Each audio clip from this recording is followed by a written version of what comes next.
It seems to me that for the duration of the second wave feminist movement, the burden to achieve social and economic equality has lain solely on the shoulders of women. The question which has largely been ignored is how can man, the generator of everything that feminism stands against and the reprehensible suppressor of women for the long span of human history, take any meaningful part in putting an end to the prejudicial, inequitable, and discriminatory treatment of women.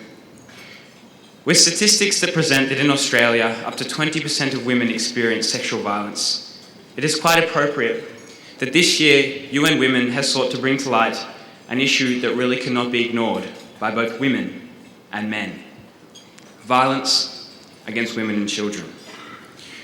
From looking back across the history of humanity, we can confirm that it will almost always take a large and conclusive effort of the oppressor to overcome oppression.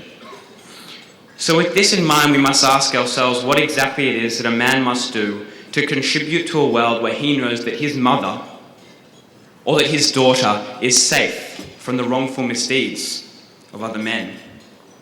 In my view, this contribution can be split into two categories. Firstly, re-evaluation, and then education.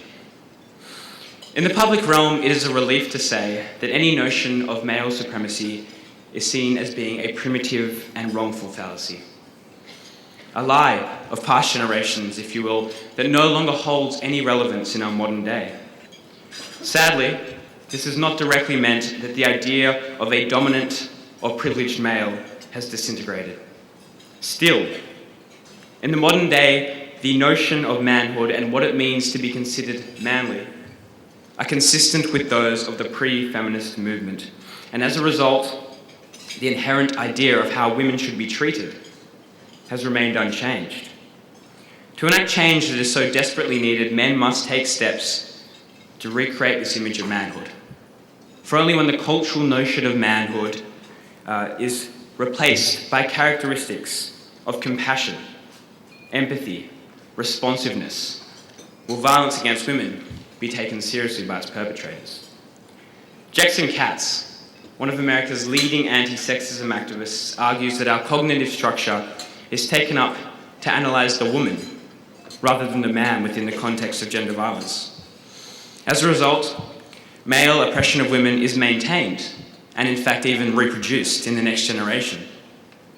We can even infer that people, especially of my generation, all too often tend to jump straight to questions regarding the female.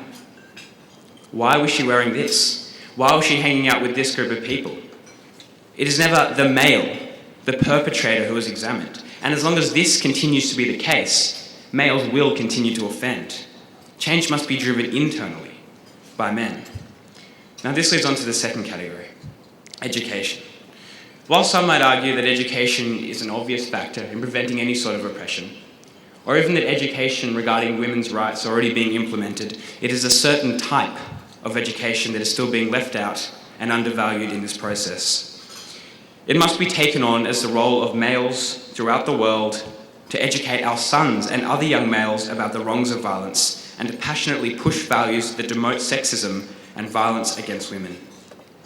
If we are able to instill these ideas into young boys from a grassroots level, then surely they will grow up to hold these values and then further share them with other individuals. Education is also applicable on a peer level, as men should be able to ask questions that would drive a social shift.